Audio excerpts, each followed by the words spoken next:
പ്രേക്ഷകർക്കും filmy things എന്ന YouTube ചാനലിലേക്ക് സ്വാഗതം.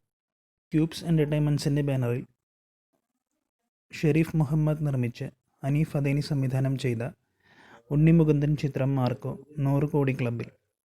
മലയാളത്തിൽ ഇതാദ്യമായാണ് ഒരു റേറ്റഡ് ചിത്രം 100 കോടി ക്ലബ്ബിൽ ഇടം നേടുന്നത്. ആഗോള കളക്ഷനായിട്ടാണ് മാർക്കോ ഈ നേട്ടം സ്വന്തമാക്കിയത്. റിലീസ് ചെയ്ത മലയാളം, തെലുങ്ക്, തമിഴ്, കന്നഡ, ഹിന്ദി ഭാഷകളിലെല്ലാം നിറഞ്ഞ സദസ്സിലാണ് ചിത്രം പ്രദർശനം തുടരുന്നത്.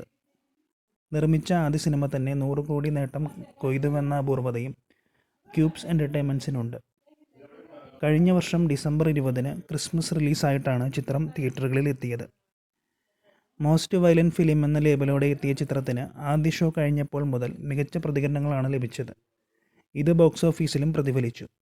വൻ കുതിപ്പാണ് ചിത്രം ബോക്സ് ഓഫീസിൽ കാഴ്ചവെച്ചത്. മലയാളത്തിന് പുറമെ ഏറ്റവും കൂടുതൽ കളക്ഷൻ ചിത്രം നേടിയത് ഹിന്ദിയിൽ നിന്നുമാണ്. ബേബി ജോൺ ഉൾപ്പെടെയുള്ള പുത്തൻ റിലീസുകളെ പിന്നിലാക്കിയാണ് ചിത്രം ഹിന്ദിയിൽ ഈ നേട്ടം കൈവരിച്ചത്.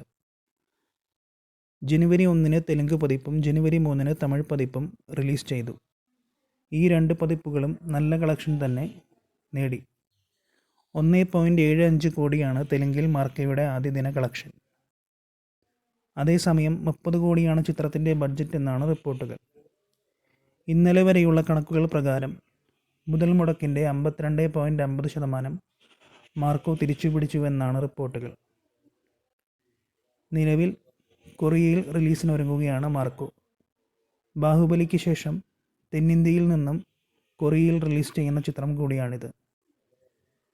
ഏപ്രിലിൽ 100ഓളം സ്ക്രീനുകളിൽ ചിത്രം റിലീസ് ചെയ്യും. ഉണ്ണിമുകുന്ദൻ്റെ കരിയറിലെ ആദ്യത്തെ 100 കോടി ചിത്രമാണ് മാർക്കോ.